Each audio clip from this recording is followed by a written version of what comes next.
وأحسن منك لم تر قط عيني وأجمل منك لم تلد النساء خلقت مبرأ من كل عيب خلقت مبرأ من كل عيب كأنك قد خلقت كما تشاء كتاب أنزلناه إليك مبارك ليدبروا آياته وليتذكر أولو الألباب۔ یہ کتاب برکت والی ہے جسے ہم نے آپ کی طرف نازل فرمایا ہے تاکہ دانش مند لوگ اس کی آیتوں میں غور و فکر کریں اور نصیحت حاصل کریں۔ اعوذ باللہ من الشیطان الرجیم، بسم اللہ الرحمن الرحیم۔ سامعین و ناظرین کرام، السلام علیکم ورحمۃ اللہ وبرکاتہ۔ سامعین کرام، سورہ ابراہیم آیت نمبر 31۔ آج کے سبق کا ایک موضوع ہے، وہ یہ ہے کہ کیا ہم واقعی اللہ تعالیٰ کے بندے ہیں؟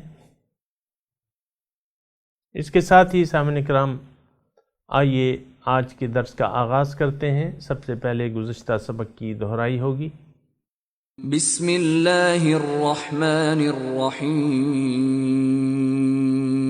اللہ کے نام سے شروع جو نہایت مہربان ہمیشہ رحم فرمانے والا ہے۔ جہنم یصلونها وبئس القرار۔ وہ دوزخ ہے جس میں جھونکے جائیں گے اور وہ برا ٹھکانہ ہے۔ وَجَعَلُوا لِلَّهِ أَندَادًا لِيُضِلُّوا عَن سَبِيلِهِ قُلْ تَمَتَّعُوا فَإِنَّ مَصِيرَكُمْ إِلَى النَّارِ۔ اور انہوں نے اللہ کے لیے شریک بنا ڈالے تاکہ وہ لوگوں کو اس کی راہ سے بہکائیں۔ فرما دیجئے تم چند روزہ فائدہ اٹھا لو، بے شک تمہارا انجام آگ ہی کی طرف جانا ہے۔ سامعین اکرام، سورہ ابراہیم آیت نمبر 31، لفظی ترجمہ۔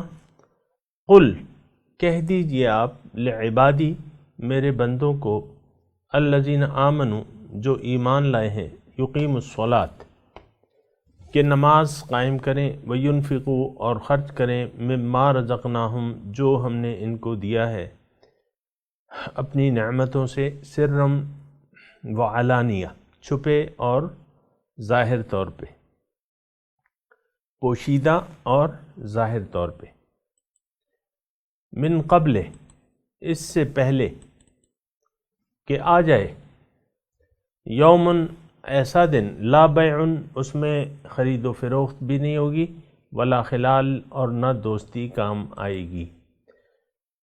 سامعین اکرام، یہ آیات جو ہے یعنی گزشتہ آیات سے جڑی ہوئی ہے اور مضمون چلا آ رہا ہے پاک بات کا، کلمہ طیبہ کا۔ پھر اللہ تعالیٰ نے یہ بھی فرمایا کہ یثبت اللہ الذین آمنوا بالقول الثابت فی الحیات الدنیا وفی الآخرہ، دنیا اور آخرت میں اللہ تعالیٰ مومنوں کو اس مضبوط بات پہ قائم رکھتا ہے۔ اور آج کا جو سبق ہے وہ اسی ضمن میں ہے کہ اللہ تعالیٰ ہدایت فرمانے، نبی سے فرما رہے ہیں کہ میرے بندوں کو کہہ دیں کہ یہ یقیم الصلاۃ و ینفقوا۔ دو اس میں ہدایات ہیں بڑی سامعین کرام۔ ایک کا تعلق تو ہے انسان کے یعنی یہ دونوں انسان کی اصلاح کے لیے، اس کے تزکیہ نفس کے لیے، معاشرے کی فلاح کے لیے، بہبود کے لیے، یہ دونوں جامع جو ہیں وہ ہیں۔ جہاں تک نماز کا تعلق ہے سامعین کرام، نماز جو ہے وہ اقامت الصلاۃ، یعنی نماز کو قائم کرنا سامعین کرام مومن کے لیے جو ہے، حضور فرماتے ہیں کہ الصلاۃ عماد الدین، نماز دین کا ستون ہے، من اقامہا فقد اقام الدین ومن ہدمہا فقد ہدم الدین، جس نے اس کو قائم کیا تو اس نے دین کو قائم کر لیا، اور جس نے اس کو گرا دیا تو اس نے دین کو گرا دیا، منہدم کر دیا۔ تو بہرحال نماز جو ہے سامعین کرام مختصر طور پہ اگر آپ سننا چاہیں وہ یہ ہے کہ نماز جو ہے اصل میں پتہ ہے کیا ہے، اصل میں تو یہ ہے کہ انسان جس مقصد کے لیے آیا ہے دنیا میں وہ مقصد وہ جان جائے اور اللہ تعالیٰ کو اپنی منزل بنا لے، اپنا مقصود بنا لے، اللہ کے راستے پر چل پڑے اور زندگی کے تمام کام اللہ تعالیٰ کی رضا کے مطابق کرے۔ اب اس میں 5 اوقات کی اللہ تعالیٰ نے اس پہ نماز فرض کر دی ہے کہ دیکھو تم 5 ٹائم میرے پاس آ کے اپنے جو عہد و پیمان ہے اس کی تجدید کر لیا کرو۔ دیکھیں سورہ فاتحہ جو ہے وہ ایک تو قرآن کا خلاصہ ہے، پھر اس میں انسان یعنی وہ تمام جو بنیادی باتیں ہیں، ایاک نعبد و ایاک نستعین، استعانت اور عبادت یعنی بندگی اللہ تعالیٰ کی، فقط اللہ تعالیٰ کی، یعنی یہ سورہ فاتحہ میں یہ اس کو یاد دلایا جاتا ہے کہ دیکھو تم مجھ سے وعدہ کرو اور کہو کہ ایاک نعبد و ایاک نستعین، اے اللہ تعالیٰ میں تیری بندگی کرتا ہوں اور تجھی سے میں استعانت طلب کرتا ہوں۔ اور پھر صراط مستقیم کی دعا مانگی جاتی ہے کہ اہدنا صراط المستقیم۔ تو یہ 5 دفعہ سامعین کرام وہ شخص، یہ ذرا توجہ سے سنیں، وہ شخص جس کا مقصود و محبوب و مطلوب اور معبود اللہ ہے اور اس نے عہد کر لیا ہے، اس نے نبی کے ہاتھ پہ بیعت کر لی ہے یا وارث نبی کے ہاتھ پہ بیعت کر لی ہے اور کہہ دیا کہ میرا جان اور میری مال میرا نہیں ہے بلکہ اللہ کا ہے اور میں اس کو اللہ تعالیٰ پر فروخت کرتا ہوں اور کر چکا ہوں۔ پھر اپنے سامعین کرام اپنے جو وقت ہے، جو زندگی ہے، اب اس کو تو رہنمائی چاہیے تو وہ رہنما کی شکل میں اس کے پاس موجود ہے، اس کے باوجود اللہ تعالیٰ اسے اپنے پاس بلاتا ہے، 5 وقت اپنے پاس بلاتا ہے تاکہ بندہ براہ راست اللہ تعالیٰ سے مخاطب ہو کے ایک تو اس سے اپنے عہد و پیمان کی تجدید کر سکے اور صراط مستقیم کی دعا مانگے۔ اور بھی یعنی تفصیلی ہے، میں پھر بات کر بھی چکا ہوں، پھر انشاءاللہ کبھی آ جائے گی نماز کے بارے میں۔ تو یقیم الصلاۃ، اقامت صلاۃ، یہ 5 وقت اللہ تعالیٰ اس کو بلاتا ہے کہ دیکھو آ جاؤ کامیابی کی طرف اور نماز کی طرف، حی علی الصلاۃ اور حی علی الفلاح۔ اور پھر یہ ساری چیزیں جو ہیں یعنی انسان کو اس کا عہد و پیمان یاد دلاتی ہیں۔ نماز کھڑے جب تکبیر لگاتا ہے سامعین کرام، اللہ اکبر کہہ کے لگاتا ہے اور پھر دیکھیں تکبیرات کی ایک بارش ہو جاتی ہے، رکوع میں جاتا ہے اللہ اکبر، سجدے میں جاتا ہے اللہ اکبر، سجدے سے اٹھتا ہے اللہ اکبر، پھر دوبارہ دوسری رکعت کے لیے اللہ اکبر، پھر دوسری، یہ ہر جگہ جو ہے اللہ اکبر، اللہ تعالیٰ کی یہ بڑائی بیان کرتا ہے۔ اور یہ اس کے ذہن میں ہونا چاہیے کہ اللہ تعالیٰ سب سے بڑا ہے اور میں نے اسی کے سامنے سر جھکایا ہے، کسی اور کے سامنے میں نے سر نہیں جھکانا۔ تو یہ سامعین کرام یہ بڑی یعنی معنی خیز ہدایت ہے اللہ تعالیٰ کی، اس میں نصیحت ہے اور معنی ہے اس میں۔ نماز کے بارے میں جہاں تک تعلق ہے، یہ تو یعنی افسوس سے یہ کہنا پڑتا ہے کہ ہم ایک ایسے معاشرے میں رہ رہے ہیں جہاں 4 سو اندھیرے پھیلے ہوئے، کسی کو کوئی حقیقت، کسی چیز کی حقیقت معلوم ہی نہیں ہو رہی۔ اندھیرے میں کیا ہوتا ہے سامعین کرام کہ انسان ڈارک میں ہوتا ہے اور کسی چیز کی حقیقت اس کو پتہ ہی نہیں چلتی۔ آج سامعین کرام وہ وقت ہے کہ دین کی کسی چیز کے بارے میں اس کی حقیقت کا ہمیں معلوم نہیں ہے، کہ اس کی حقیقت کیا ہے. نماز ہے، روزہ ہے، پہلے کلمہ طیبہ ہے، اس کی حقیقت ہمیں نہیں معلوم. پھر نماز ہے، اس کی حقیقت ہمیں نہیں معلوم. روزہ ہے، اس کی حقیقت ہمیں نہیں معلوم. زکوٰۃ ہے، اس کی حقیقت نہیں معلوم. حج ہے، اس کی بھی حقیقت ہمیں نہیں معلوم. وہاں جاتے ہیں اور سیلفیاں بناتے رہتے ہیں، اور طواف کے دوران بھی مطلب ایسا ہوتا ہے. پھر جہاں حضور صلی اللہ علیہ وسلم کے روضے کے پاس جاتے ہیں تو وہ لائیو ٹرانسمیشن جاری ہوتی ہے کہ دیکھو بچوں، گھر پہ دیکھو، تم تو پاکستان میں ہو، میں یہاں روزے پہ ہوں، اور یہ میں جا رہا ہوں، اور یہ مسجد نبوی ہے. وہ اپنا موبائل ان کے ساتھ ہوتا ہے.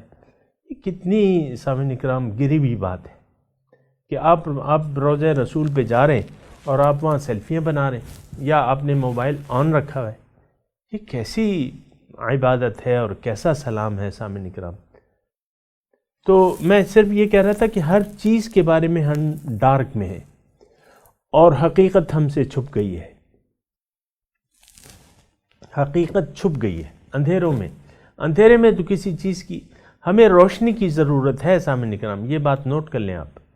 ان اندھیروں سے نکلنے کا واحد راستہ یہ ہے کہ ہم دل میں نور لے آئیں، نور کو جگہ دیں، تو اندھیرے چھٹ جائیں گے. اس کا پھر اپنا مضمون ہے، میں بتاتا رہتا ہوں آپ کو کہ یہ کیسے ہوگا اور کیسے نہیں ہوگا. تو بہرحال نماز جو ہے سامعین اکرام، نماز ایک ایسی پریکٹس ہے، ایک ایسا کام ہے جو مرتے دم تک اس کا حکم ہے. یعنی نماز کی ادائیگی کا اگر آپ ہوش میں ہیں تو آپ کو نماز پڑھنی ہے، رب تعالیٰ سے عہد و پیمان کی تجدید کرنی ہے، اس سے تعلق قائم رکھنا ہے. اور اس کو سامعین اکرام معراج کہا گیا ہے. نماز کو الصلاۃ معراج المومنین. معراج کیا ہے؟ رب سے ملاقات ہوئی تھی. معراج کی رات رب سے ملاقات، اور یہ معراج کا تحفہ ہے نماز، اور یہ مومن کی معراج ہے سامعین اکرام. اس میں حقیقت میں یہ ہے کہ یہ رب سے ملاقات اور اس کی یاد کا ایک خاص اور بہترین طریقہ ہے. وَأَقِمِ الصَّلَاةَ لِلذِّكْرِ، کہ میری یاد کے لیے تم نماز قائم کرو. تو اللہ تعالیٰ کی یاد جو ہے، ویسے تو 24 گھنٹے ہونے چاہیے اللہ تعالیٰ کی یاد، لیکن جو یہ 5 وقت کی نماز سامعین اکرام اللہ تعالیٰ نے ہمیں اس کا تحفہ دیا ہے، یہ تو ایک خاص چیز ہے، ایک بہت ریئر اور خاص چیز ہے. اس میں دیکھیں آپ، اس سے آپ اندازہ لگائیں کہ یعنی نماز کے لیے اللہ تعالیٰ کی ملاقات کے لیے اللہ تعالیٰ نے اپنے گھروں کا انتظام کیا ہے. ان المساجد للہ فلا تدعوا مع اللہ احدا، کہ مساجد جو ہیں وہ اللہ تعالیٰ کی ہیں، تو اللہ کے ساتھ کسی کو شریک نہ ٹھہراؤ. فلا تدعوا مع اللہ احدا. تو سامعین کرام، یہ یعنی ایک تو یہ ہے کہ یہ مسجد جو ہے، یہ آپ دیکھیں نا کہ رب سے تعلق کی جگہ، ایک خاص ملاقات کی جگہ ہے. اور ہمارا دین ہمیں بتاتا ہے کہ تم مسجد میں جائے کو نماز کے لیے. مردوں کو حکم ہے کہ صلاۃ با جماعت ادا کیا کرو. یہاں میں یہ بھی اشارہ کر دوں کہ نماز کے الفاظ ہیں، لیکن اقامت صلاۃ کے الفاظ ہیں. یقیم الصلاۃ، اد الصلاۃ نماز ادا کرو، یقیم الصلاۃ نماز کو قائم کرو. اس کا مختصر مطلب یہ ہے کہ نماز تمام شرائط کے ساتھ. اب یعنی نماز تمام شرائط کے ساتھ پھر اقامت صلاۃ بنتی ہے، اور ہونا بھی یہی چاہیے. نماز کیا ہے؟ رب سے ملاقات ہے.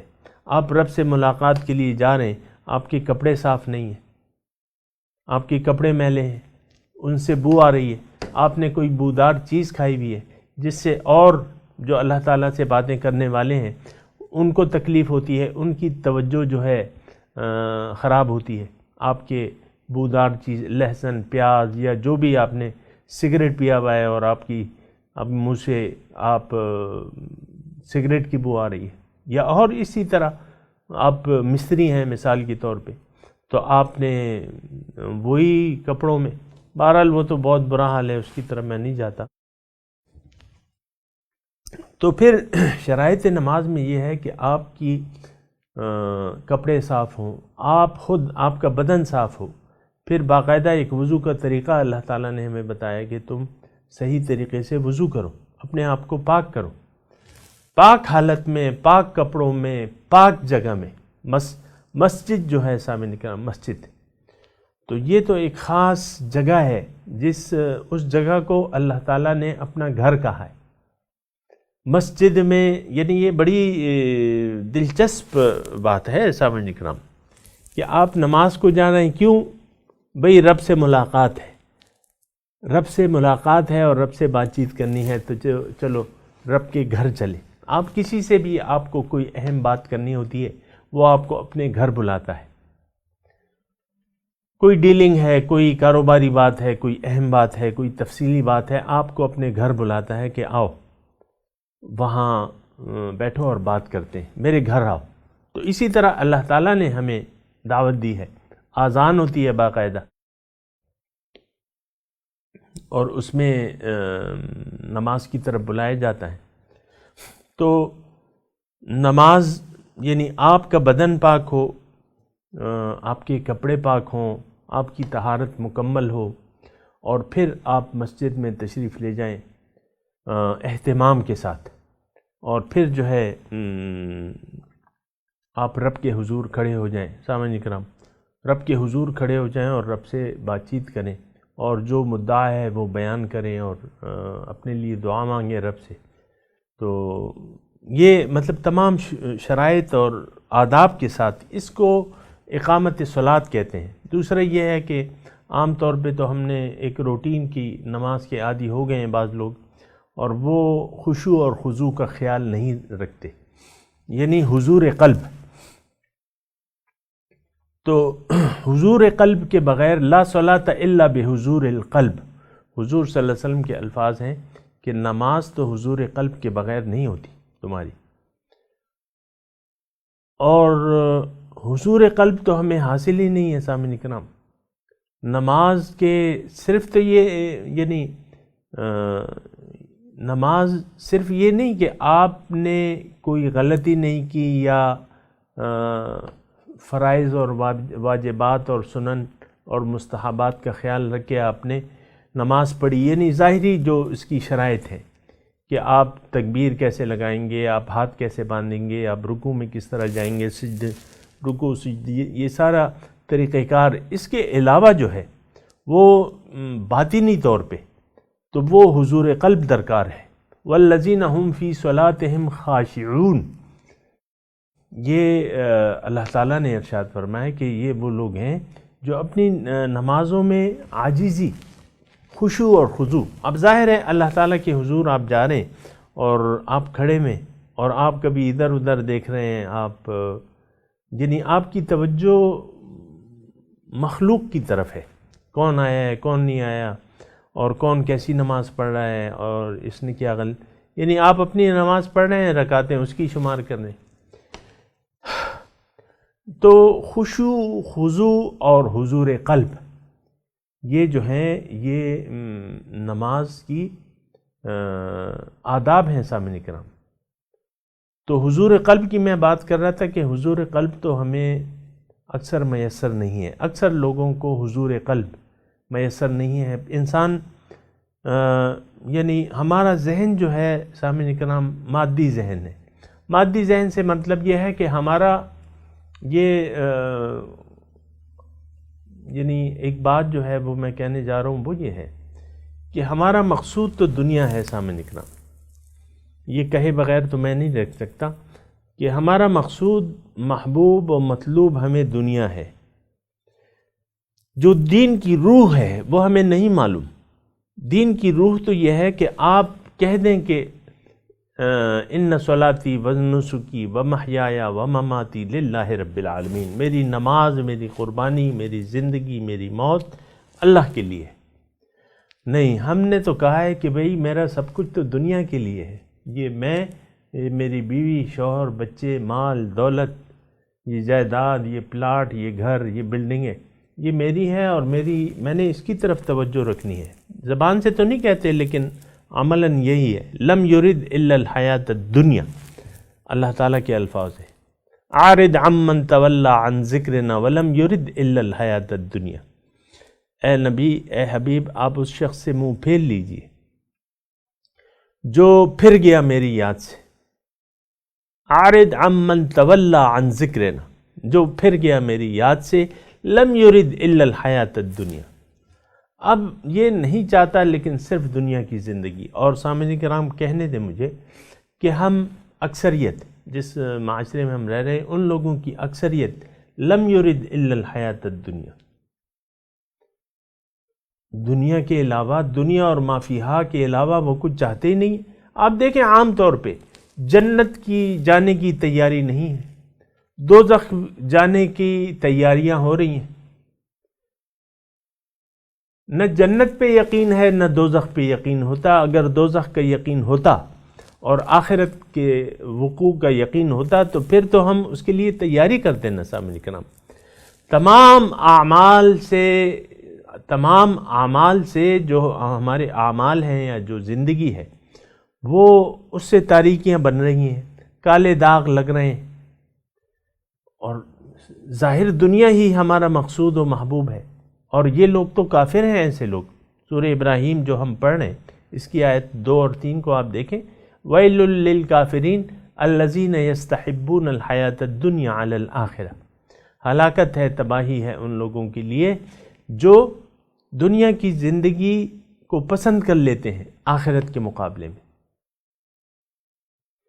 تو بات میں کر رہا تھا اقامت صلاۃ کی. سامعین کرام، یہ مومن کی یعنی جو بہترین اس کا وقت ہوتا ہے وہ مسجد میں ہوتا ہے. ظاہر ہے کہ محبوب سے ملاقات کے لیے آیا ہے تو اس سے بہتر وقت کون سا ہوتا ہے؟ سامعین کرام، اس سے بہتر تو وقت نہیں ہوتا. تو بہترین وقت جو اس کا گزرتا ہے ایک نماز سے دوسری نماز کے انتظار میں رہتا ہے کہ کب اذان ہوگی اور میں دوبارہ جاؤں گا. اور بعض لوگ تو تنگ ہوتے ہیں کہ سردیوں میں یار یہ کیا، بس ابھی تو گئے تھے، دوبارہ جانا پڑ رہا ہے. یعنی یہ آپ کی باتوں سے اور آپ کی طرز عمل سے آپ کے جو عقائد ہیں اس کا پتہ چلتا ہے کہ آپ تنگ ہو رہے ہیں، نماز سے آپ تنگ ہو رہے ہیں. جانا تو پڑے گا آپ کو، یا جا تو رہے ہیں لیکن مجبوراً ڈھیلے ڈالے منافقوں کی طرح. بہرحال ایک تو اللہ تعالیٰ ان بندوں سے، اب یہ سامعین کہ میں یہ مضمون کو سمیٹتا ہوں، وہ یہ ہے کہ اللہ تعالیٰ ان آیات میں ان بندوں سے جنہوں نے کلمہ طیبہ دل و جان سے پڑھ لیا ہے ان کو مزید ہدایت سے نواز رہے ہیں. کلمہ طیبہ وہ یاد رکھیں، وہ مضمون، تو ان کو مزید ہدایت سے نواز رہے ہیں اور 2 بنیادی باتوں کی ہدایت کر رہے ہیں. ایک تو اقامت صلاۃ جس کا ہم نے ابھی تذکرہ کیا، دوسرا انفاق فی سبیل اللہ. اور انفاق سے مراد یہاں محض مال و دولت نہیں ہے. سامنے کرام، مما رزقناہم، خرچ کرو. ان سے کہتے کہ آپ لوگ خرچ کرو جو میں نے ان کو دیا ہے. اب اللہ تعالیٰ نے مال و دولت بھی دی ہے، اللہ تعالیٰ نے ہمیں وقت بھی دیا ہے، اللہ تعالیٰ نے ہمیں یہ ساری قوتیں دی ہے، ہماری قوت گویائی ہے، اس کو بھی آپ نے خرچ کرنا ہے. اللہ کی راہ میں خرچ کرنا ہے. کیونکہ آپ نے دیکھا نا کہ 4 پاری کی جو پہلی آیت ہے کہ لن تنالوا البر حتی تنفقوا مما تحبون، یہ جو چیز تمہیں محبوب ہے جب تک اس کو خرچ نہ کرو تم نہیں پہنچ سکتے. مما تحبون، تو یہاں صرف یہ نوٹ کر لیں سامنے، مما رزقناہم. ہم تو چلو 2-4 پیسے ہم کہتے ہیں کہ یار ہم نے زکوٰۃ دے دی، مثال کے طور پہ چند لوگ یہ کہتے ہیں زکوٰۃ دے دی، باقی تو بس میرا ہے. ایسی بات نہیں ہے. اصل میں بہت بڑی ہم غلط فہمی کا شکار ہیں. یہ جان اور مال یہ تو سب اللہ تعالیٰ کی ملکیت ہے. پھر یہ تمام زندگی اللہ تعالیٰ کے حکم سے ہم نے اس کو استعمال کرنا ہے. چونکہ آپ نے بیعت کر لی ہے، بیعت کے میں لفظ ہر ایک کے لیے اس لیے استعمال کر رہا ہوں کہ وہ مومن جو ہے وہ ان سے اللہ تعالیٰ نے ایک لازمی سودا کیا ہوا ہے. یہ الگ بات ہے کہ ہمیں اس سودے کا پتہ نہیں ہے، یا اس کے لیے ہم کسی کو دیکھ نہیں رہے، بیعت کرنے کے لیے کسی کو دیکھ نہیں رہے، یا ہم نے ایک رسمی بیعت کی بھی ہے اور بیعت کی حقیقت سے واقف نہیں ہے. انسان جب بیعت کر لیتا ہے سامعین کرام، اس کا مال اور جان اس کا پھر نہیں رہتا. اب یہ سب کچھ اللہ تعالیٰ کی مرضی سے یہ استعمال کرتا ہے، سرم و علانیتاً. جو چیز اللہ تعالیٰ نے اس کو دی ہے پوشیدہ یا اعلانیہ، اس کو یہ خرچ کرتا رہتا ہے، مال کو بھی جان کو بھی، تمام جو قوتیں اللہ تعالیٰ نے دی ہیں اللہ کے لیے اس کی زندگی خاص ہوتی ہے. یہ پھر دن اور رات کو نہیں دیکھتا، یہ پھر اس کو نہیں دیکھتا کہ یار یہ میں نے سب کے سامنے کیا ہے یا چھپا کے کیا ہے. جس طرح حالات ہوں وہ خرچ کرتے ہیں. تمام جو امانتیں ہیں اس کے پاس، یہ جملہ میں آخری بول لوں کہ جو نعمتیں اللہ تعالیٰ نے اس کو دی ہیں، وہ جو نعمتیں بھی ہیں اللہ کی مرضی سے اور اللہ تعالیٰ کی وجہ سے اس کو خرچ کرتا ہے. اور ایک حدیث میں آپ کو یاد دلا دوں کہ من احب للہ وابغض للہ واعطى للہ ومنع للہ فقد استکمل الایمان. جس نے محبت کی اللہ کے واسطے،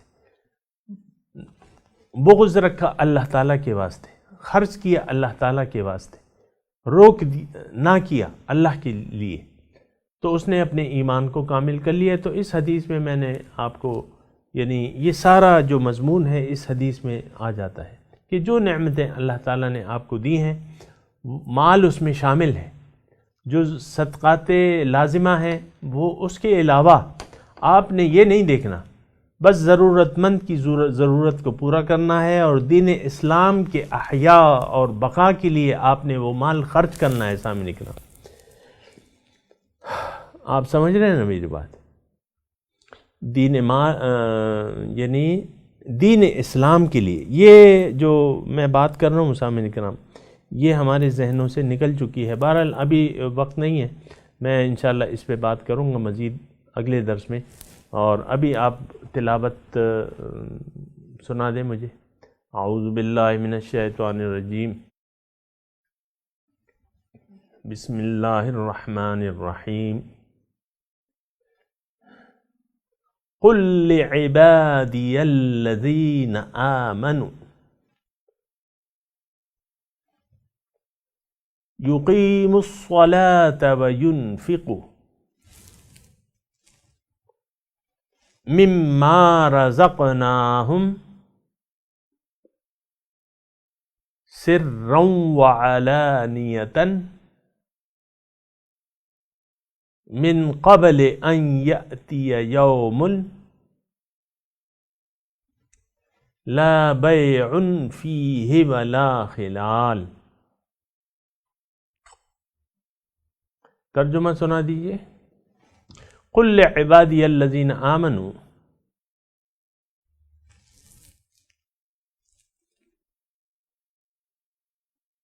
آپ کہہ دیجئے میرے ان بندوں کو جو ایمان لائے ہیں، یقیم الصلاۃ،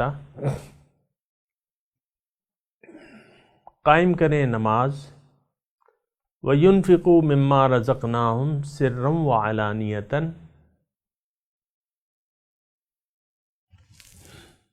اور خرچ کریں جو میں نے ان کو دیا ہے پوشیدہ اور اعلانیہ، من قبل ان یأتی یوم، قبل اس کے کہ آ جائے وہ دن، لا بیع فیہ، جس میں کوئی خرید و فروخت نہیں ہوگی، ولا خلال، اور نہ دوستی کام آئے گی. سامعین کرام اب اس آیت کی تلاوت اور ترجمہ سنتے ہیں. قل لعبادی الذین آمنوا یقیموا الصلاة وَيُنْفِقُوا مِمَّا رَزَقْنَاهُمْ سِرًّا وَعَلَانِيَةً